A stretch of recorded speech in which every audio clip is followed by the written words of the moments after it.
สวัสดีครับเต๋อลิ่งจ่าจื้อ的朋友们大家好我是มาโคเซียวมาเกิ我叫เจฟซัตเตอร์โรเจฟฟูขอบคุณแฟนๆนะครับผมที่ให้ความรักแล้วก็การสนับสนุนที่ดีตลอดมาครับครับผมจริงพวกเราดีใจมากๆนะที่จะได้เจอกับทุกคนผ่านหนังสือเล่มนี้นะยังไงก็ฝากนิตยสารของพวกเราด้วยนะครับผมเจอกันได้ในเต๋อลิ่งครับผมรับฝากเจอกันได้จำได้ว่ามีคนส่งเข้ามาในกลุ่มแชท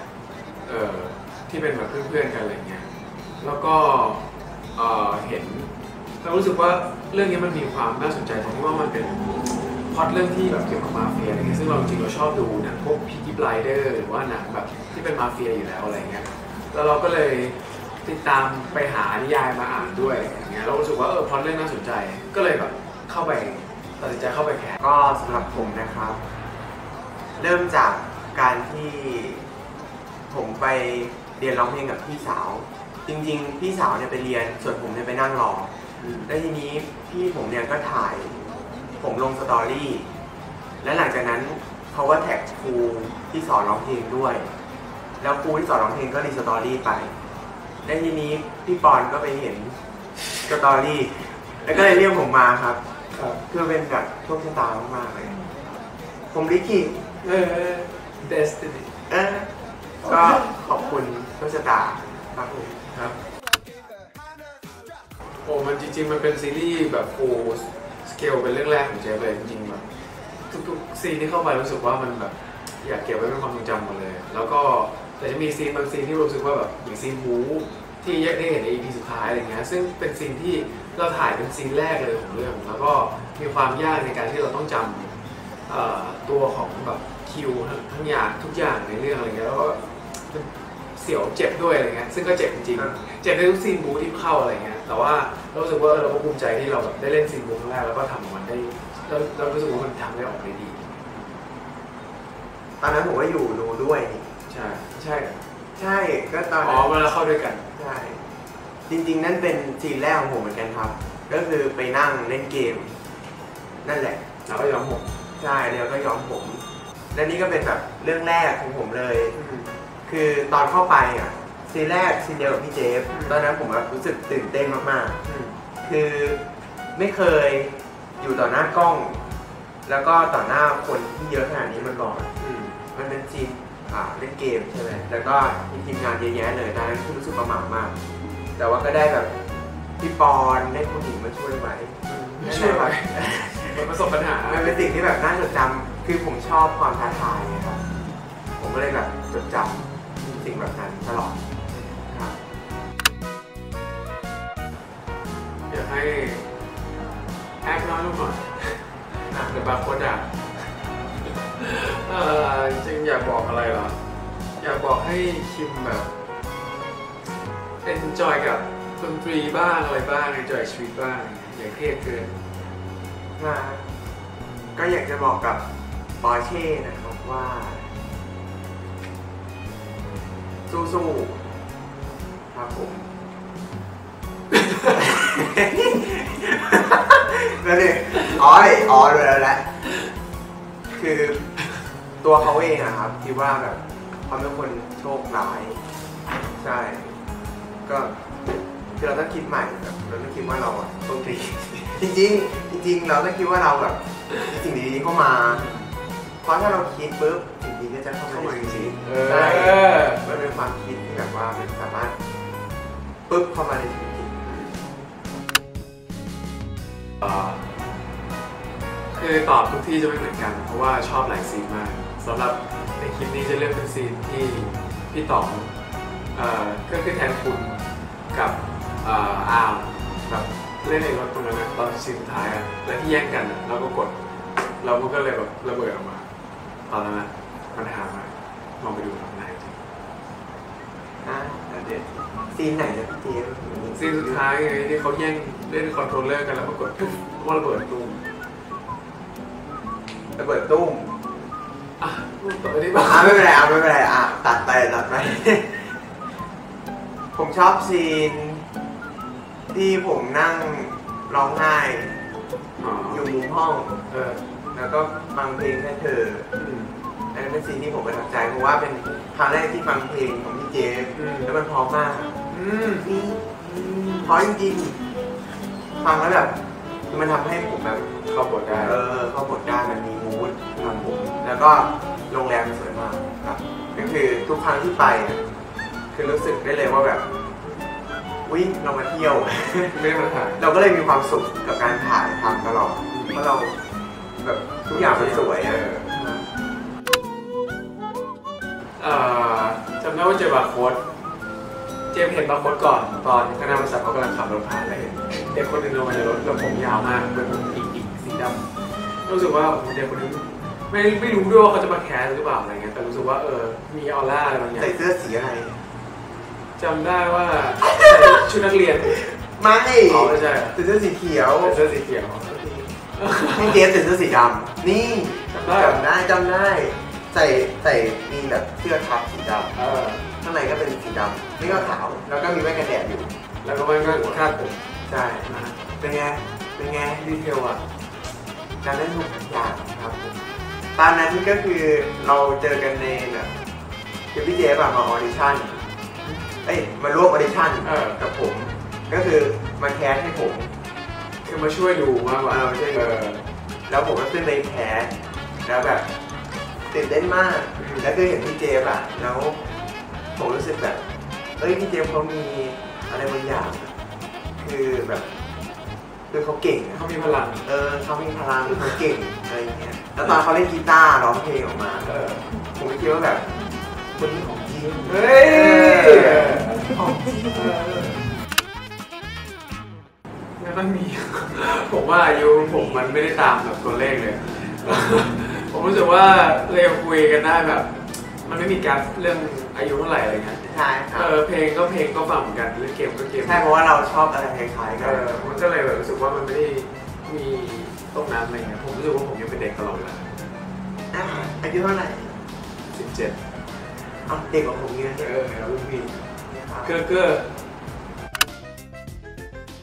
คณะตอนนี้ผมยังไม่รู้เหมือนกันนะครับว่าผมอยากเรียนอะไรแต่ผมเคยอยากเข้าคณะแพทย์นะครับแต่ว่าลมเริ่มความคิดเพราะว่าเรียนไม่ทันครับพี่เจฟเคยปรึกษาเหมือนจะไม่เคยปรึกษาในเรื่องการเรียนไม่เชิงแค่เชิงว่าคือเคยคุยกันมากกว่าว่าน้องอยากทำอะไรอย่างเงี้ยแต่ว่าจำได้ที่พูดตอนนั้นไปก็คือแค่บอกว่าแม่พี่อะไรก็ทำมันนั้นเลยจอยอะไรก็ทำแต่ผมเอนจอยทุกอย่างก็ทำทุกอย่างจริงๆอยากทำหลายอย่างมันมีหลายอย่างที่เราไม่ได้ทำอะไรอย่างเงี้ยอย่างงานเพลงเองงานแสดงผมรู้สึกว่าตรงนี้มันเหมาะแล้วก็แค่เราไปต่อจากตรงนี้อะไรเงี้ยก็จะมีหลายอย่างเรื่องร้องเพลงงานแสดงงานโปรดิวเซอร์อะไรเงี้ยก็แบบรู้สึกว่าอยากทำในตรงนี้ไปเรื่อยๆอะไรเงี้ยแล้วก็ expand ไปแบบมีทัวร์ของตัวเองหรือว่าอยากจะไปเล่นโชว์ที่มันแบบอยากคิดโชว์ที่มันแบบเจ๋งเรื่อยๆอะไรเงี้ยในทุกๆครั้งที่ไปโชว์สุดยอดผมก็จริงๆตอนนี้ก็มีการแสดงแล้วก็ร้องเพลงใช่ไหมคือผมก็อยากไปทั้งสองอย่างครับแล้วก็อาจจะมีแบบอะไรบางอย่างเข้ามาเสริมแบบเต้นอะไรเงี้ยดีมากดีเต้นไปด้วยร้องไปด้วยไม่แล้วก็จริงๆอยากเป็นแบบคล้ายๆพี่เจฟก็ไม่ทำทัวร์เพราะพี่เจฟไม่ใช่ทัวร์แต่แบบเป็นแบบทำเพลงโปรดิวเซอร์อยากลองดูเพราะว่าผมว่าเพลงมันเป็นอะไรที่แบบลึกซึ้งเป็นอะไรที่แบบเข้าถึงยากแล้วมันก็เป็นสิ่งที่ทำยากมันต้องเป็นคนที่แบบมีอารมณ์ทางด้านนี้จริงๆซึ่งผมว่าอยากลองดูเชื่อคิดว่าบอกคนทำได้นะจริงอยากเรียนมานานแล้วโหลดแอปภาษาจีนมาในเครื่องเต็มไปหมดเลยแต่ยังไม่มีเวลาเลยรู้แค่แบบบางคำอะไรเงี้ยจริงๆเพราะว่าชอบดูหนังจีนตั้งแต่วันหนึ่งชอบดูแบบเยอะมากแล้วก็ดูซีรีส์ด้วยอะไรเงี้ยเรารู้สึกว่าแบบภาษาจีนถ้าได้พูดเพราะจริงๆแกมาง่ายแต่ว่าคือที่จำคือต้องจำแบบคำจำตัวอักษรอะไรเงี้ยที่ค่อนข้างเยอะอะไรเงี้ยก็เลยต้องแบบใช้เวลากับมันค่อนข้างเยอะก็เลยแบบอยากจะเรียนอยู่ตลอดถ้ามีเวลาว่างคงจะแบบกลับมานั่งเรียนในแอปมือถืออะไรเงี้ยก็อยากพูดครับก็ถามที่ในกองตลอดเวลาว่าแบบคำนี้พูดยังไงแบบ อะไรอย่างเงี้ย มันเป็นคำที่แบบยากมากแล้วคือผมพยายามหาใน YouTube ดูอะไรอย่างเงี้ยก็อ๋อมันเป็นอย่างนี้แล้วก็คือแบบฝึกพยายามฝึกแต่ว่ามันเป็นสิ่งที่แบบยากเพราะว่าภาษาจีนอ่ะมันจะมีตัวอักษรต่างๆที่ว่ามันจะเป็นเฉพาะ 3,000 ตัวใช่ ใช่ แล้วคือมันจำต้องใช้เวลาจำครับก็ชอบกินซาลาเปาครับไส้หมูเพราะว่าอร่อยมากแล้วก็แบบคือมันจะมีความมันๆอ่ะแล้วรู้สึกว่ามันความง่ายที่แบบกินได้เลยใช่มันจะมีแบบมีความแบบมีกระดาษรองอยู่ข้างล่างแล้วทำไมกระดาษรองออกมันเป็นความสุขเล็กๆใช่ไหมไม่แล้วมันเป็นกลิ่นกระดาษอร่อยกินกระดาษชอบความที่แบบบาร์โค้ดไม่มีอีโก้ไม่มีตัวตนเยอะแบบรู้สึกว่ามันจะมีคลิปหนึ่งที่เป็นแบบคลิปสัมภาษณ์กันเลยแล้วพี่มายเขาบอกว่าเราให้ทุกคนลองหลับตาแล้วก็คิดภาพซีนในหัวพี่มายพูดใช่ป่ะแล้วทุกคนก็แบบอะไรของพี่มายแล้วก็ทำหน้าเฮ้ยพี่มายแล้วมูพี่มายใหม่แล้วแต่บางคนก็คือหลับตารู้สึกว่ามันแบบมันน่ารักอะมันมีความแบบเป็นธรรมชาติอะก็แต่เขาบอกให้หลับตาผมก็ต้องหลับผมชอบความ perfectionist ของเจฟครับคือเขาเป็นแบบนี้มันทำให้เขาเก่งจริงคือไม่ว่าแต่คือการร้องเพลงของพี่เจฟอะมันเป็นอะไรที่แบบสุดยอดมากๆแล้วคือผมอยากร้องให้ได้แบบพี่เจฟแบบเสียงสูงปิ้วจริงๆหรือแม้กระทั่งแบบการเล่นกีตาร์หรืออะไรอย่างเงี้ยคือเห็นพี่เจฟแล้วเขาแบบคือการทำเพลงของเขาอะมันมีความแบบสุดอะมันสุดในบางอย่างผมก็บอกไม่ได้เหมือนกันแต่ว่ามันเป็นอารมณ์บางอย่าง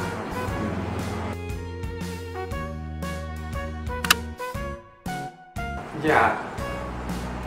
ยากลองไปเรียนบาร์โค้ดดูว่าแบบมันจะโหดแค่ไหนมันจะโหดหรอเพราะว่าคนเขาเป็นคนโหดอยู่แล้วไงอยากรู้ว่าแบบในสุดแล้วคืออยากได้เก็บไว้แบบความเป็นแบบเดี๋ยวนี้เขาไม่รู้ว่าแบบเด็กอายุ18อะไรเงี้ยเขาเรียนม.6 กันแล้วมันเป็นวัยแบบประมาณไหนเพราะว่ามันนานมากประมาณแบบ9 ปีแล้วอยากรู้กลับไปว่ามันเป็นแบบฟีลลิ่งไหนแล้วบาร์โค้ดอยู่ในสังคมแบบไหนแล้วก็ใช้ชีวิตในตอนเรียนส่วนผมอยากร้องเพลงทุกเพลงบนโลกที่มีเพราะว่าพี่เจมเนี่ยร้องได้ทุกเพลงผมก็เลยอยากร้องใช่ผมสลับนะแต่ตอนนี้ก็ได้หลายเพลงนะบางคนผมพยายามขึ้นให้สูงนะไม่ได้เดี๋ยวได้ต้องฝึกผมมีก็คือพี่เจมซื้อกีตาร์ให้ครับอันนั้นก็คือซิงมากซึ้งมันไม่ต่อซึ้งมากก็คือตอนนั้นน่ะคือกีตาร์ผมมันกดยากอะไรเงี้ยคือบ่นมานานแล้วแล้วอยู่ดีๆพี่เจมเขาก็โทรมาบอกเฮ้ยเดี๋ยวมีกีตาร์ไปส่งเกินไปอ่ะคือตอนนั้นคือแบบซึ้งมากแล้วก็แบบได้มาคือเล่นทั้งวันเลยทั้งคืนอะไรเงี้ยไม่นอนแล้วแบบขอบคุณมากจริงๆครับมันคือแค่รู้สึกว่าคือเคยเห็นบางคนเล่นกีตาร์ตัวเนี้ยครั้งแรกคือตอนที่ออดิชั่นแล้วรู้สึกว่าน้องอ่ะตัวบาร์โค้ดอ่ะมันมีความสามารถเกินกว่านี้แล้วรู้สึกว่าควรจะมีของที่มันเหมาะสมกับเสียงของบาร์โค้ดอะไรเงี้ยเพราะฉะนั้นก็เลยซื้อให้ขอบคุณค่ะ